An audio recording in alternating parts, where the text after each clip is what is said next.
पुष्पक सरकारी बैंक में कैशियर था। उसने स्वाति के साथ वैवाहिक जीवन के 10 साल गुजारे थे। अगर मालिनी उसकी धड़कनों में ना समा गई होती तो शायद बाकी का जीवन भी वह स्वाति के ही साथ बिता देता।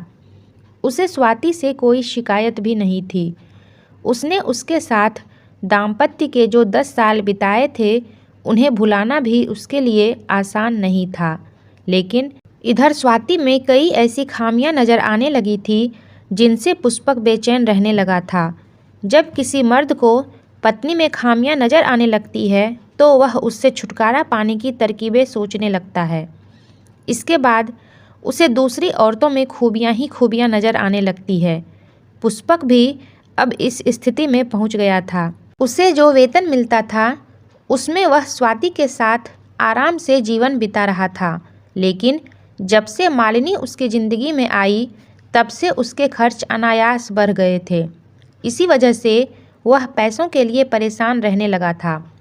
उसे मिलने वाले वेतन से 2 औरतों के खर्च पूरे नहीं हो सकते थे। यही वजह थी कि वह दोनों में से किसी एक से छुटकारा पाना चाहता था। जब उसने मालिनी से छुटकारा पाने के बारे में सोचा तो उसे लगा कि वह उसे जीवन के एक नए आनंद से परिचय कराकर यह सिद्ध कर रही है, जबकि स्वाति में वह बात नहीं है। वह हमेशा ऐसा बर्ताव करती है जैसे वह बहुत बड़े अभाव में जी रही है। लेकिन उसे वह वादा याद आ गया जो उसने उसके बाप से किया था कि वह जीवन की अंतिम सांसों तक उसे जान से भी ज़्यादा प्यार करता रहेगा। पुष्पक इस बारे में जितना सोचता रहा उतना ही उलझता गया। अंत में वह इस निर्णय पर पहुंचा कि वह मालिनी से नहीं, स्वाति से छुटकारा पाएगा। वह उसे ना तो मारेगा ना ही तलाक देगा। वह उसे छोड़कर मालिनी के साथ कहीं भाग जाएगा। यह एक ऐसा उपाय था जिसे अपना कर वह आराम से मालिनी के साथ सुख से रह सकता था। इस उपाय में उसे स्वाति की हत्या के बजाय अपनी हत्या करनी थी। सच में नहीं, बल्कि इस तरह कि उसे मरा हुआ मान लिया जाए। इसके बाद वह मालिनी के साथ कहीं सुख से रह सकता था। उसने मालिनी को अपनी परेशानी बताकर विश्वास में लिया। इसके बाद दोनों इस बात पर विचार करने लगे कि वह किस तरह आत्महत्या का नाटक करे कि उसकी साजिश सफल रहे। अंत में तय हुआ कि वह समुद्र तट पर जाकर खुद को लहरों के हवाले कर देगा। तट की ओर आने वाली समुद्री लहरें उसके जैकेट को किनारे ले जाएंगी। जब उस जैकेट की तलाशी ली जाएगी तो उसमें मिलने वाले पहचान पत्र से पता चलेगा कि पुष्पक मर चुका है। उसे पता था कि समुद्र में डूबकर मरने वालों की लाशें जल्दी नहीं मिलती, क्योंकि बहुत कम लाशें ही बाहर आ पाती है। ज़्यादातर लाशों को समुद्री जीव चट कर जाते हैं। जब उसकी लाश नहीं मिलेगी तो यह सोचकर मामला रफा दफा कर दिया जाएगा कि वह मर चुका है। इसके बाद देश के किसी महानगर में पहचान छिपाकर वह आराम से मालिनी के साथ बाकी का जीवन गुजारेगा। लेकिन इसके लिए काफ़ी रुपयों की ज़रूरत थी। उसके हाथों में रुपये तो बहुत होते थे लेकिन उसके अपने नहीं। इसकी वजह यह थी कि वह बैंक में कैशियर था। लेकिन उसने आत्महत्या क्यों की, यह दिखाने के लिए उसे खुद को लोगों की नज़रों में कंगाल दिखाना जरूरी था। योजना बनाकर उसने यह काम शुरू भी कर दिया। कुछ ही दिनों में उसके साथियों को पता चला कि वह एकदम कंगाल हो चुका है। बैंक कर्मचारी को जितने कर्ज मिल सकते थे उसने सारे के सारे कर्ज ले लिए थे। उन कर्जों की किस्तें जमा करने से उसका वेतन काफ़ी कम हो गया था। वह साथियों से अक्सर तंगी का रोना रोता रहता था। इस हालत से गुजरने वाले कोई भी आदमी कभी भी आत्महत्या कर सकता था। पुष्पक का दिल और दिमाग अपनी इस योजना को लेकर पूरी तरह संतुष्ट था। चिंता थी तो बस यह कि उसके बाद स्वाति कैसे जीवन बिताएगी। वह जिस मकान में रहता था उसे उसने भले ही बैंक से कर्ज लेकर बनवाया था, लेकिन उसके रहने की कोई चिंता नहीं थी। शादी के 10 सालों बाद भी स्वाति को कोई बच्चा नहीं हुआ था। अभी वह जवान थी, इसलिए किसी से भी विवाह करके आगे की ज़िंदगी सुख और शांति से बिता सकती थी। यह सोचकर वह उसकी ओर से संतुष्ट हो गया था। बैंक से वह मोटी रकम उड़ा सकता था क्योंकि वह बैंक का हेड कैशियर था। सारे कैशियर बैंक में आई रकम उसी के पास जमा कराते थे। वही उसे गिनकर तिजोरी में रखता था। उसे इसी रकम को हथियाना था। उस रकम में कमी का पता अगले दिन बैंक खुलने पर चलता। इस बीच उसके पास इतना समय रहता कि वह देश के किसी दूसरे महानगर में जाकर आसानी से छिप सके। लेकिन बैंक की रकम में हेरफेर करने से परेशानी यह थी कि ज़्यादातर रकम छोटे नोटों में होती थी। वह छोटे नोटों को साथ ले जाने की गलती नहीं कर सकता था, इसलिए उसने सोचा कि जिस दिन उसे रकम का हेरफेर करना होगा उस दिन वह बड़े नोट किसी को नहीं देगा। इसके बाद वह उतने ही बड़े नोट साथ ले जाएगा जितने जेबों और बैग में आसानी से जा सके।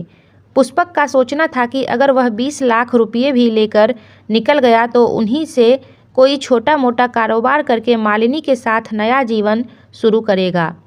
20 लाख की रकम इस महंगाई के दौर में कोई ज़्यादा बड़ी रकम तो नहीं है, लेकिन वह मेहनत से काम करके इस रकम को कई गुना बढ़ा सकता है। जिस दिन उसने पैसे लेकर भागने की तैयारी की थी उस दिन रास्ते में एक हैरान करने वाली घटना घट गई। जिस बस से वह बैंक जा रहा था उसका कंडक्टर एक सवारी से लड़ रहा था। सवारी का कहना था कि उसके पास पैसे नहीं हैं, एक लॉटरी का टिकट है, अगर वह उसे खरीद ले तो उसके पास पैसे आ जाएंगे, तब वह टिकट ले लेगा। लेकिन कंडक्टर मना कर रहा था। पुष्पक ने झगड़ा खत्म करने के लिए वह टिकट 50 रुपये में खरीद लिया। उस टिकट को उसने जैकेट की जेब में रख लिया। आत्महत्या के नाटक को अंजाम तक पहुंचाने के बाद वह फोर्ट पहुंचा और वहां से कुछ ज़रूरी चीज़ें खरीदकर वह एक रेस्टोरेंट में बैठ गया। चाय पीते हुए वह अपनी योजना पर मुस्कुरा रहा था। तभी अचानक उसे एक बात याद आई। उसने आत्महत्या का नाटक करने के लिए अपनी जो जैकेट लहरों के हवाले की थी उसमें रखे सारे रुपये तो निकाल लिए थे, लेकिन लॉटरी का वह टिकट उसी में रह गया था। उसे बहुत दुख हुआ। घड़ी पर नज़र डाली तो उस समय रात के 10 बज रहे थे। अब उसे तुरंत स्टेशन के लिए निकलना था। उसने सोचा जरूरी नहीं कि उस टिकट में इनाम निकल ही आए, इसलिए उसके बारे में सोचकर उसे परेशान नहीं होना चाहिए। ट्रेन में बैठने के बाद पुष्पक मालिनी की बड़ी बड़ी काली काली आँखों की मस्ती में डूबकर अपने भाग्य पर इतरा रहा था। उसके सारे काम बिना व्यवधान के पूरे हो गए थे, इसलिए वह काफ़ी खुश था।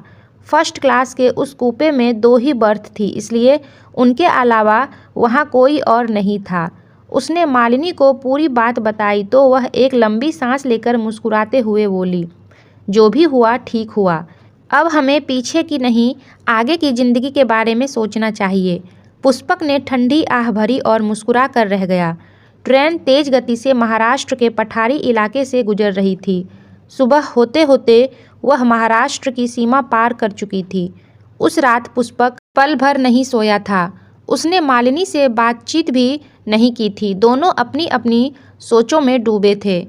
भूत और भविष्य दोनों के अंदेशे उन्हें विचलित कर रहे थे। दूर क्षितिज पर लाल लाल सूरज दिखाई देने लगा था। नींद के बोझ से पलकें बोझिल होने लगी थी। तभी मालिनी अपनी सीट से उठी और उसके सीने पर सिर रखकर उसी की बगल में बैठ गई। पुष्पक ने आंखें खोलकर देखा तो ट्रेन शोलापुर स्टेशन पर खड़ी थी। मालिनी को उस हालत में देखकर उसके होठों पर मुस्कुराहट तैर गई।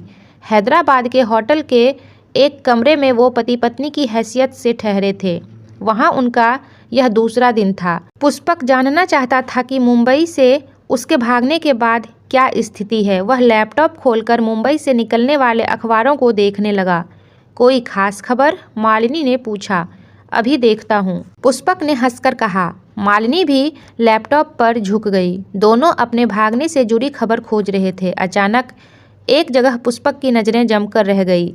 उससे सटी बैठी मालिनी को लगा कि पुष्पक का शरीर अकड़ सा गया है। उसने हैरानी से पूछा, क्या बात है डियर?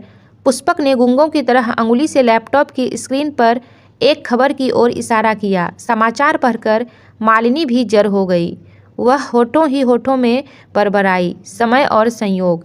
संयोग से कोई नहीं जीत सका। हाँ, संयोग ही है। वह मुँह सिकोड़कर बोला, जो हुआ अच्छा ही हुआ। मेरी जैकेट पुलिस के हाथ लगी। जिस पुलिस वाले को मेरी जैकेट मिली वह ईमानदार था, वरना मेरी आत्महत्या का मामला ही गड़बड़ा जाता। चलो, मेरी आत्महत्या वाली बात सच हो गई। इतना कहकर पुष्पक ने एक ठंडी आह भरी और खामोश हो गया। मालिनी खबर पढ़ने लगी। आर्थिक परेशानियों से तंग आकर आत्महत्या करने वाले बैंक कैशियर का दुर्भाग्य इस हेडिंग से नीचे पुष्पक की आर्थिक परेशानी का हवाला देते हुए आत्महत्या और बैंक के कैश से 20 लाख की रकम कम होने की बात लिखते हुए लिखा था।